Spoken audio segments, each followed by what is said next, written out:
Common factors. Most of this lesson will be review, and then suddenly I'm going to throw a curveball at you towards the end. So those of you that have to leave early, you might want to quickly check the YouTube clip, fast forward towards the end part, and watch that. So in lessons 2 through 4, we were expanding, we were getting rid of brackets, we were multiplying, we were simplifying, which really means get rid of brackets, gathered like terms, FOIL it out. Today we're going to say, what if we want to reverse the procedure? What if instead of saying, here's two things, multiply them together, what if instead I give you the answer and I say, what do they multiply from? Write it as a multiplication question. We call that factoring, the math F word, not the F word you're thinking of. Factoring. So we've already done A, B, and C. I'm not going to go over those. Instead, we're going to talk about the types of factoring. It says, we will be concerned with 3 major types of factoring, some of which you have met in previous courses. The first is factoring by removing a common factor, what you may have called a GCF.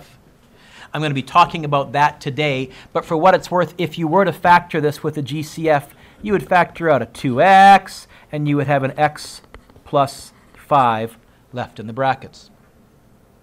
In theory, you've seen that, but I'll be teaching it from scratch and then showing you the weird math 10 stuff. You also may have learned last year to factor via a difference of squares. A difference of squares was when you had 2 terms with a minus sign, because the word difference means minus, and they were differences of squares. Each term was a perfect square, kind of like an x squared and a 25. This one factored last year into x minus 5, x plus 5. I'll be spending a day on that later.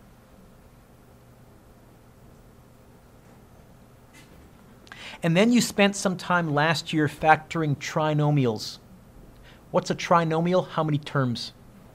3. There was 2 main types of trinomials. Trinomials where the squared term only has a little invisible 1 in front of it. Can do in your head. And then what's new this year, although your Math 9 teacher might have snuck it in last year, trinomials where you have a leading coefficient. Can't do in your head. Okay, that's a fib. I can do them in my head, but I can't explain to you how the heck I do them in my head. I've done so many of them that I've developed a brain circuit. I let my mind go blank and the answer pops into my head. And some of you will get there, but you got to do 200 or 300 of them to develop that circuit. For what it's worth, this first one factors into 2 brackets with an x in the front of each bracket. And you would have said it factors into x plus 3 and x plus 1. And you may remember asking yourself, Brady, hey, find 2 numbers that multiply to positive 3 and add to positive 4. And if not, we'll be doing that next lesson. This second one factors into, there's going to be a 2x there. There's going to be an x there. I want to get an 11 in the middle. It's going to be a 4 and a 3. It's going to be a plus 4 and a plus 3. I have no idea how my brain saw that, but it did. There is a way to do it, but not in your head like I just did. By the way, if you're not sure if I've done those right, you can always FOIL them out and you should get your original question. Okay? What we're going to be looking at today is the greatest common factor, the GCF. And if there's one thing I want you to remember from today, it's the following. When it says the word factor, what's the first thing that you always, are you picking up on the hint here? Always look for, Naomi, GCF first, always, greatest common factor first. If you get in that habit, you will on occasion be able to turn a yucky, nasty question into a much easier do-in-your-head question, and it's a huge time saver. Yes, sir. Mm-hmm. Example 1. It says, find the GCF for the following. How do you find the greatest common factor? It's a 2-part procedure. The first thing you check is the coefficients. I'll just say the numbers. And you ask, hey, is there a number that goes into all the numbers that I see in front of me, and preferably the biggest? Here I got a negative 40, a negative 20, a negative 10. Can you all put a comma right here? A 12 and a 15. Is there a number that goes into all of those evenly? Well, first I thought 2. No, the 15 doesn't work. Then I thought 3. No, the 40 and the 20 and the 10 don't work. I thought 5. Nope, the 12 doesn't work. You know what? I don't think there is a number that goes into everything. 1, am I going to bother writing the 1? Only if I absolutely have to. If that's the only thing that ends up working, then I'll write 1. Then we go the letters alphabetically one at a time. Is there an A in everything? Then there will be a GCF with an A on it. How big? What will the exponent be? The smallest exponent that appears. I got a 3, I got a 2, I got a 2, I got a 1, I got a 2. The GCF is going to be at least an A to the 1. Am I going to write the 1, Garrett? No. No. What about B's? Is there a B in everything? What's the smallest exponent that appears on a B? That's going to be my GCF. Is it also a 1? The greatest common factor of this first term is AB. What's the greatest common factor of example 2? Numbers first. 6. Letters, is there an X in everything? Check. X cubed, I think, is the smallest exponent that appears. Is there a Y in everything? Check. Y squared.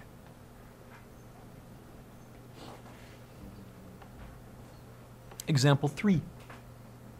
What's the greatest common factor of this one? Let's see. Numbers, nope, because there's a 1 and a 2. Nothing works there. There's an A and a C squared. Yes? Because the smallest exponent of C that it shows up, it is in everything. The smallest exponent is a 2. What about number 4? 10. A squared B. Yeah? So you can, now some of you, I can already see you're at the point where you glanced at it and you've done so many of these, your brain just sees the GCF. But if you're going for a systematic approach, Alex, numbers first, and then letters, make sure the letter appears in everything, lowest exponent. Yes? Great question. Did you hear what Alex asked? Do you add the negative? Since it says greatest common factor, which numbers are bigger, negative numbers or positive numbers? So unless they specifically say different, and there is going to be a situation where we have to pull out a negative later on, we're going to assume positive unless we have to go negative or they say negative. Example 2, factor. Factor means write this as something times something.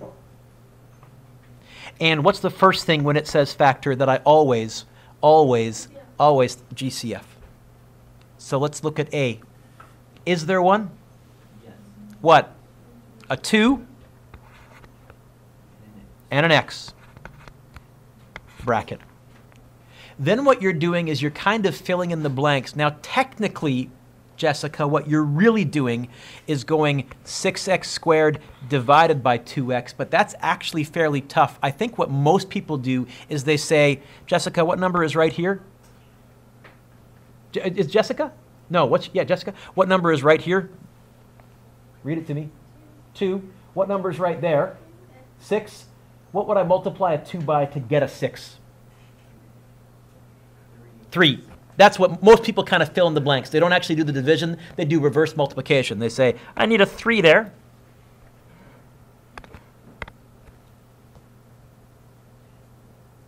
And then, Brianna, I've got an x right here. I want an x squared. What would I multiply an x by right there? So I ended up with an x squared. How many x's do I have right here? How many do I have right here? How many will I need there so I can end up with 2 over here? Yes. There's the first factor in the brackets. Then I would say, what would I multiply a 2 by to get a negative 14? A minus 7. And what would I multiply an x by to get an x? It's a trick question. It's already good, so I would close off the bracket. We would say that 6x squared minus 14x, when you factor it, is equal to 2x bracket 3x minus 7 close bracket. B says factor. What's the first thing that I always GCF? What's the greatest common factor here? A nickel. 5. What's left behind in the brackets? A 2. An x, yes? and a positive 3. Yes?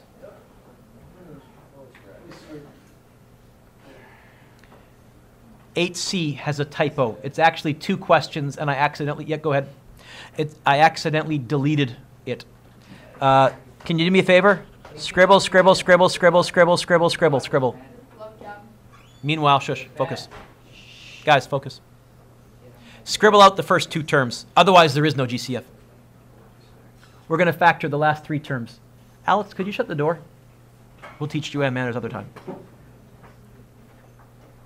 Okay, it says factor. What's the first thing that I always, GCF. Okay. In terms of numbers, there's a 5. Now let's do the letters. Is there an X in everything? Yes. Smallest exponent, is it just an X? Okay. Is there a Y in everything? Is there a Z in everything? Nope. Okay. Bracket. Garrett, what would I multiply 5xy by to get a 15x squared y cubed? Go one term at a time. A 3, an x, and a y squared. Absolutely.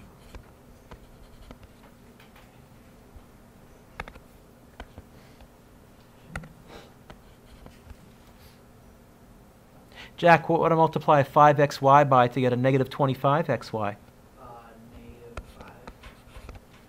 Oh yeah, no x's and no y's. Sam, what would I multiply 5xy by to get a negative 10xyz?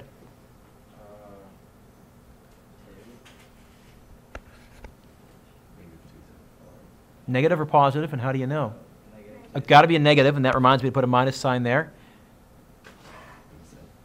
Oh, and a z. Are we missing? We're missing a z, Sam? Yes. Yeah. So we need a z. There. That's math 9. Okay. In theory, I'm assuming you've forgotten it all, but for what it's worth, here's math 10. This is actually where the math 10 course begins. You can also have common factors that are binomials. Say what? Look at these.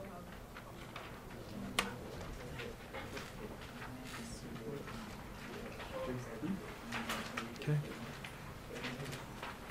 These ones look really scary, but when you wrap your brain around them, in some ways there's actually less thinking than the earlier questions.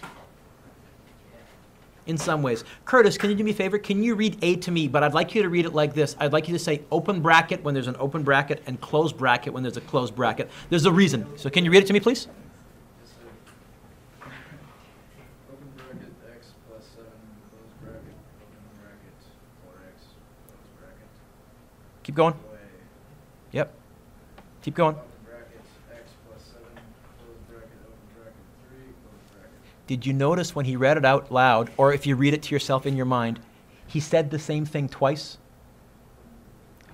What did he say twice? Open bracket x plus 7. Garrett, that's the GCF, because it appears in both terms.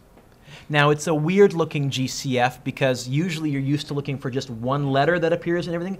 Remember, previously I said, is there an X in everything, or is there a Y in everything? Well, now I'm going to extend that, and I'm going to say, is there an X plus 7 in everything? Yeah. Then we're going to factor it out.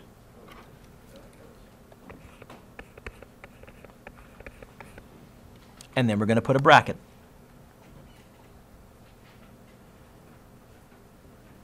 What would I multiply an x plus 7 by to get an x plus 7 times a 4x? Or what's missing? A 4x. Yeah. Whoever said it was right. I have an x plus 7. What would I multiply an x plus 7 by to get an x plus 7 times 3? Well, there's going to be a minus sign and a 3. That there, pulling out the binomial, factors into x plus 7, bracket, 4x minus 3. Now, Jessica, the real shortcut most kids pick up is pull out the GCF binomial and then just drop down what's next to or in front of each of the binomials in your next bracket. They say, okay, that's your first term, that's your second term. Sorry, let's try that again with that's your first term, that's your second term. Most kids just do that. The attention span on the floor, pick it up and then focus here. Thank you. Okay? I said there's an attention span on the floor. Pick it up and then focus here. So here we go. Back with me now, Garrett? Okay. B. Now that I've showed you how this works, can you see the binomial GCF in B? Once you know you're allowed to do it, I'd almost argue these are easier to spot than the questions from the previous page. What's the GCF? What appears in both terms, Ben? 4a plus 5. So I'm going to write that down. Oh, by the way, it says factor. What's the first thing that I always, GCF. There is one. It's a binomial. 4a plus 5. And what will be left behind in the second bracket? Well, I've got a 3a times a 4a plus 5. I pulled a 4a plus 5 out. What's left behind from this first term? 3a. What's left behind from the second term? Minus 2. Mr. Dirk, are we going to need to know how to do this? Yeah, as a matter of fact, yeah. Remember I told you there was a kind of factoring that you didn't know how to do yet that I was doing in my head? The trick to doing it involves this particular skill. Somewhere along the way, partway through the steps, you end up with a binomial GCF and you got to rewrite it.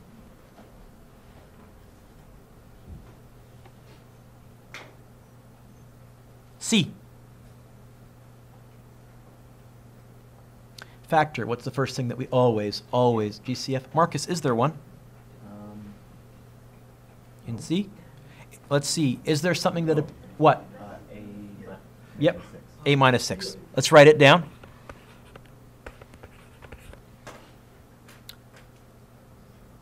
What will be left behind?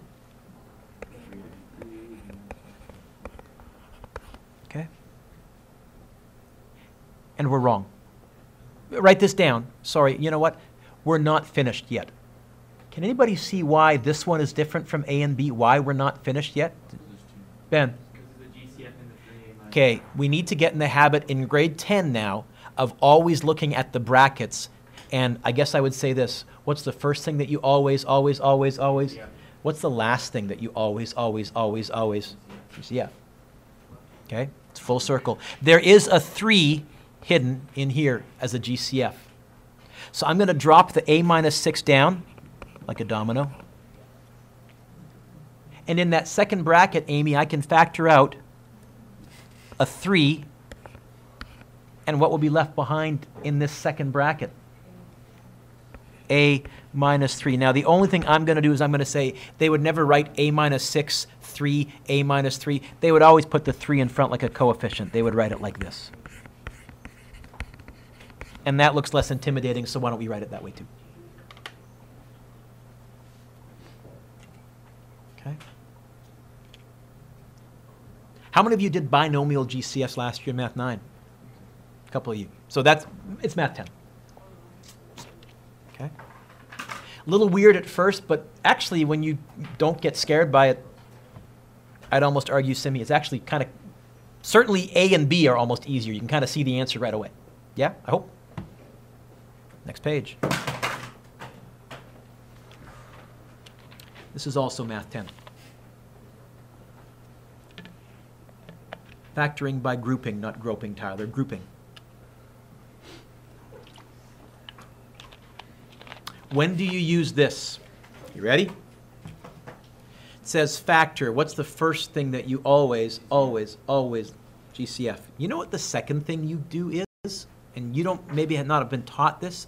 You count how many terms there are, because the number of terms tells you which strategy may or may not work.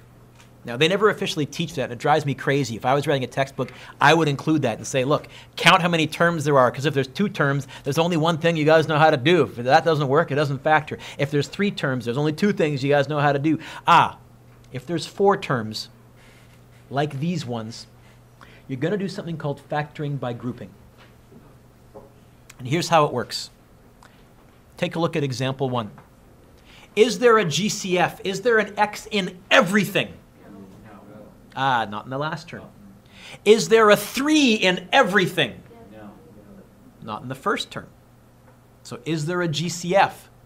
No. But I did my, what's the first thing that I always check for? How many terms are there? 4. Here's what sometimes works, and in today's homework, in today's lesson, here's what will always work. If you cover up the last two terms with your finger, can you do that, please? Seriously? I'll cover it up with a shadow. Actually, you know what I'll do temporarily is I'll go like this. Don't do that, because you can need this back. And take a GCF out of the first two terms. Is there a GCF out of the first two terms? Yes. What?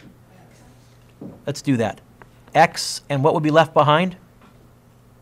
X plus 3. Yes? Yes? Then, cover up the first two terms with your finger. I'll do this. Take a GCF out of the last two terms. 6. 3 will work, but the biggest 6. Yes? Positive? What will be left behind?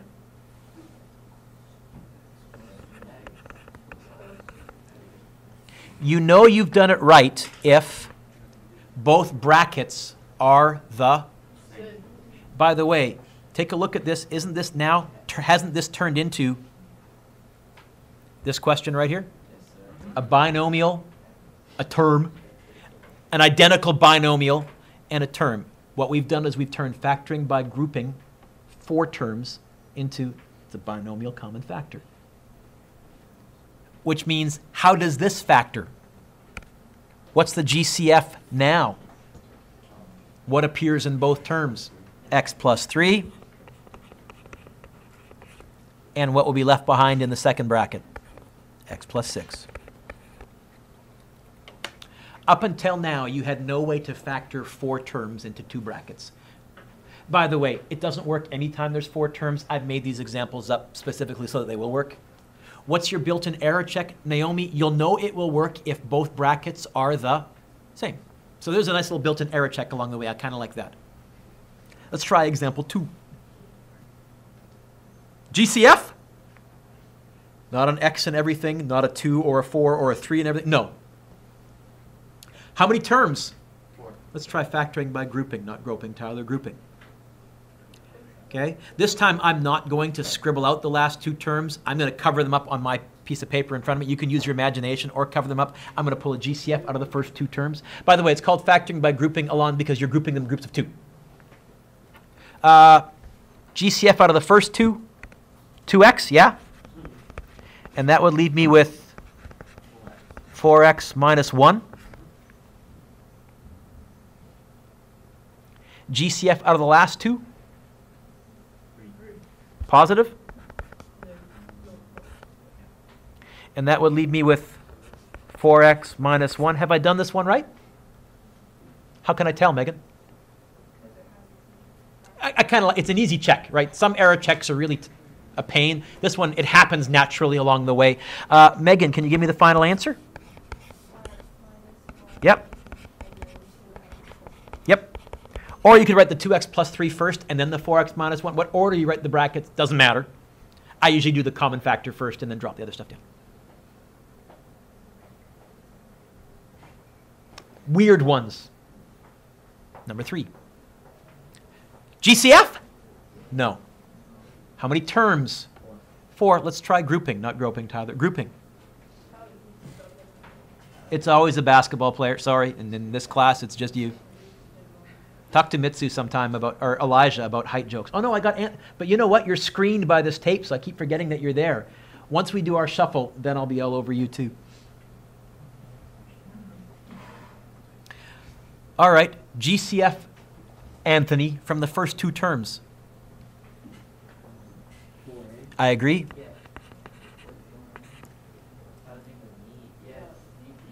And then we'll get 2a minus 1. And then I lost the projector for a split second. Is it going to come back? It did. And then put your pencils down, because we're going to run into our first weird thing. Alex, what's the GCF of the second 2 terms? Now, my first thought was 5, and so I did this. Don't write this down. This is wrong. 5, and then I said negative 2a plus 1. Are my brackets the same? Are they almost the same, but completely opposites? Brody, what? This is the one time you don't want to factor out the greatest common factor. If you notice that the negatives aren't going to match, instead of factoring out a positive, you can pick your pencils up now, factor out a negative 5, because that's going to give me a positive 2a and a positive 1. Sorry, a minus 1, not a positive 1, a minus 1. And now, Megan, my error check works. So that's mini curveball number 1. And you'll spot it because when you're doing the first GCF and you see the number that you're going to write, you'll say, that doesn't match the first number. I better pull out a negative. No. No. It's being clever. By the way, first bracket, 2a minus 1. Second bracket, Brody? 4a minus 5. There you go. So, Darian, curveball number 1, sometimes you actually don't factor out a greatest common factor. Always pull a positive out of the first 2 terms. The second 2 terms, it's going to depend. Sometimes you'll pull out a negative. Example 4. GCF? No. How many terms? 4. All right, let's try grouping. GCF out of the first 2 is? 3a. And I'll get 2a minus 3. GCF out of the last 2 terms. Now, there is one. It's the one that we always forget about. 1. Now, if you pull out a 1, will the signs line up? Ah. What's the other GCF that we always forget about, but which also technically always works? Negative 1. So sometimes your GCF for the second 2 terms, Curtis, is going to be a 1 or a negative 1, which is kind of weird because earlier I'd already said to, oh, come on, brain. Sam, wow. I'd said about the 1s, don't worry about it. Well, okay, we do have to. Minus 1, bracket, positive 2a, minus 3. In fact, this is about the only time that I will write that little invisible 1 there. Naomi, do my brackets match? What's my final answer, Naomi? Sorry, I can't hear you. 2a minus 3, yep. And 3a minus 1. This even works for really weird ones where there are no numbers whatsoever. Example 5. GCF? No. How many terms are there? 4. Okay.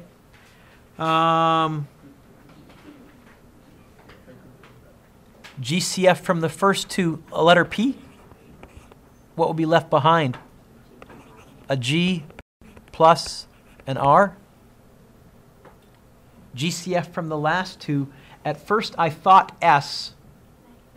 I think I'm going to have to pull it. By the way, you can almost tell a little bit ahead of time that you're going to have to, yeah? Do a bit of math in your head. A negative S. What's going to be left behind? A positive G and a positive R. Woohoo! My brackets match. Final answer, G plus R, P minus S. Factoring by grouping. Yep.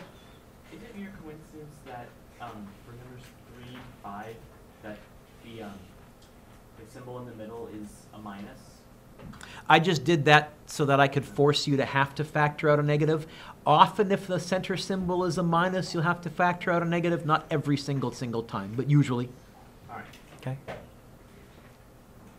To be honest, in answer to your question, Ben, also, this isn't quite where I would use factoring by grouping, but I'm showing you this because this is easier to spot the pattern, and eventually we'll look at where it actually pops up on its own naturally.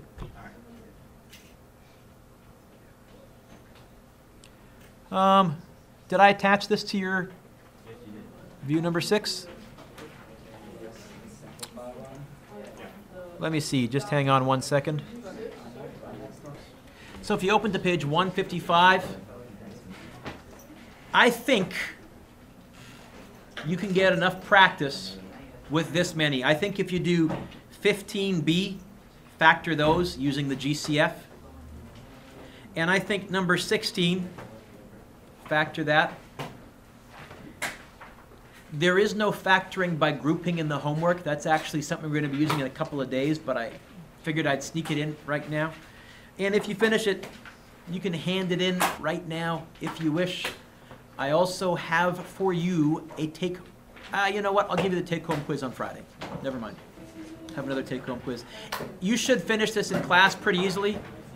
Get caught up on any other missing assignments that you're missing, or you can start thinking about putting together a textbook cover. If you don't have a cover, I'm going to come around and yell at you in love.